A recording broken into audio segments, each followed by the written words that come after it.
azt is tudni kell, még az imént elment vezérigazgató úrnál és a cégnél kafetéria rendszer van a szociális utatásokban, addig nálunk nincsen még étkezési jegy sem. És mondtam, jó, hogyha empátiával van a tisztelt Vízmű Részvénytársaság dolgozó társága, ő mondta, hogy a szakszervezet nagyon erős, akkor rúgják ki és kész, számolják föl, vagy tegyek, amit akarnak. 101 a vége, hogy még az intézmény nem tudunk étkezési utalványt fizetni, sokan nem kapnak a munkahelyükön, addig a Vízmű vállalat is próbáljon szerényebben fizetni ezekben az ügyekben, és ne kafetéria rendszerbe adjon mindenféle utalványokat és kedvezményeket, mert ez a vízdíjunkat emeli. Úgyhogy a vezérigazgató ezt megkapta tőlem. Mondtam, és üdülőre igényt tartunk. Most a szünetben azt mondta, hogy amikor ment el. Mondtam, nem most sürgős, nehogy meg akar minket azzal venni, visszakapjuk a Köröspart szakaszokat, mert nekünk jogunk van ezt kérni, és kifizetjük az árát, legfeljebb részvénnyel. Azon kívül meg akar szabadulni a Kossuth téri üzemtől is, és előzőleg föl voltak háborús, hogy miért kérem ezt vissza. Hát azért a testület megkért, hogy tudjam meg, hogy mennyire adják. Na mi az ára? Na mit mondod? Hát úgy jött, benne van könyvekbe is. Nem tartom fontosnak, hogy legyen a Vízmű vállalat dolgozói szarvasok üdülője. Kész pont. Csökken az önköltség. Dolgozzanak és ne csak üdülgessenek. Egy. Nem teszik az ablakba véleményemet, ez az ő problémája. Amúgy különben, ha nem csináljuk ezt a vízdíjas, már azért hadd beszéljük még mondat erejéig, ha ezt a vízdíjasat, hogy nem fogadjuk a rendeletet, nem tudtunk volna, hogy elég a tárgyalásokba jól tudják. Kényszerítő eszköz volt. Ez persze most taktikailag rossz a mi költségvetés lakosság oldaláról, mert egyszerre zúdul rá az egész évi emelés, és ebben a hátralévő szeptember, október, november, december, 4 napra zúdul rá. De semmi esély nem lett volna arra, hogy kiborítsuk a bilit. Most úgy néz ki, hogy alapvetően azért sikerült pozíciót elérni a dologban. Amúgy különben az is váratlanul éri őket, hogy jó, elszámolunk, valamit be tudunk perelni őket, abnál kérünk micsodát, részvényt. Én aztán mindenki pontosan értette, hogy ha valahol a tulajdonunk 50% fölé emelkedik, akkor ott nekünk igazi kompetenciánk. Ez a cég pedig rengeteget ér. Nem most így, ahogy dolgoznak, a később folyam ez monetérű cég lesz, ezt jó, ha mindenki tudja. Jó ízre mindig szükséges a személyztetésre. És ha mi leszünk a szolgáltatók és többségi tulajdonban, akkor nekünk azért vannak esélyeink, jó, ha tudjátok. Ez persze hosszú passzra való játszást jelent, de nézzék meg, Debrecen is csinál ilyeneket.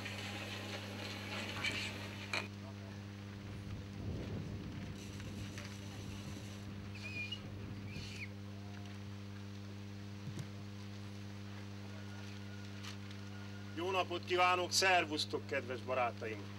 A Békés megyei vízművek szakszervezeti alapszervezete nevében nagy szeretettel köszöntöm békés demonstrációnk valamennyi résztvevőjét. Bene László vagyok. Ismertetem a programot. Az előbb elhangzottak Babák Mihály szavaira reagál Miskéri László úr, szakszervezetünk titkára, majd Gábor Imre úr, a vízügyi szakszervezetek szövetségének elnöke, őt követi majd dr. Borsik János úr, az Autonóm Szakszervezetek Szövetsége elnöke, Mikely Jenő úr, központi üzemi tanácsunk elnöke felolvassa, majd közösen átadjuk petíciónkat Szarvasváros alpolgármesterének. A program zárásaként kérem, együtt sétáljunk vissza az üdülőbe, ahol szerény vendéglátásban és baráti beszélgetésben lehet része valamennyiünknek. Köszönöm. Titkár úr.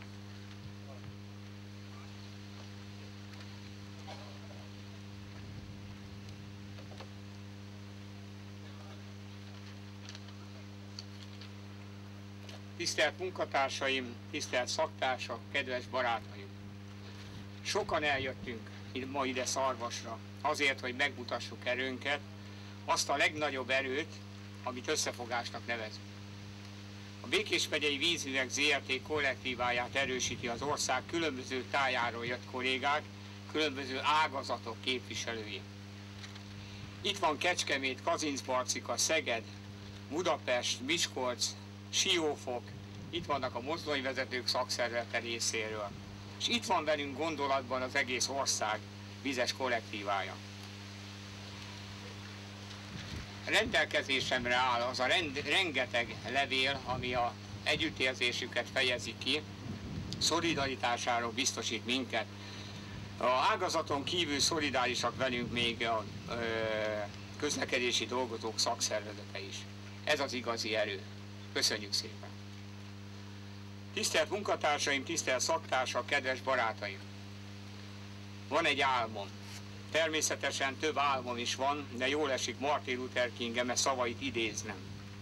Van egy álmom, ez az örökre emlékezetes mondat, ő 45 évvel ezelőtt, 1963. augusztus 28-án hangzott el egy olyan országban, ahol milliók alapvető emberi jogai sérültek. Pusztán a származásuk miatt. Martin Luther King azért tüntetett, hogy a buszokra, vonatokra ne csak a fehérek, hanem a feketék is felszállhassanak. Mi pedig azért tüntetünk ma, hogy a magyar szakszervezetek tagjait ne rúgják ki, ne számolják fel, és élhessünk alkotmányos jogainkkal. Olyan álmom is van, amelyben nincs politika, és mindent a szakmaiság és a józanész mesdjén történik. De ez tényleg csak egy álom. A valóság itt van.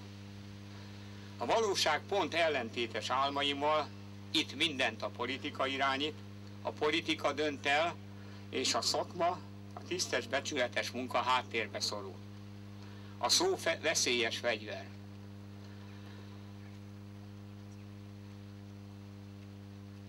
Azt gondoljuk, hogy felelős pozícióban lévő emberek, akik még az ország irányításába is beleszólnak, részt vesznek, ezt a fegyvert felnőtt módjára kezelik. Az élet, a valóság bizonyítja, hogy ez nem így van. Itt lehet a demokráciát két lábbal a sárba tiporni. Itt lehet igaztalan vádakkal illetni tisztességes, becsületes dolgozókat. Itt Szarvason lehet a lakosságot rossz taktikázás után 50%-os vízdíjemelésbe sodorni. Itt meg lehet tenni azt, jelenleg még büntetlenül, hogy 700 dolgozó, illetve 700 család megélhetését kockára lehet tenni. Itt lehet hosszú pasztra játszani.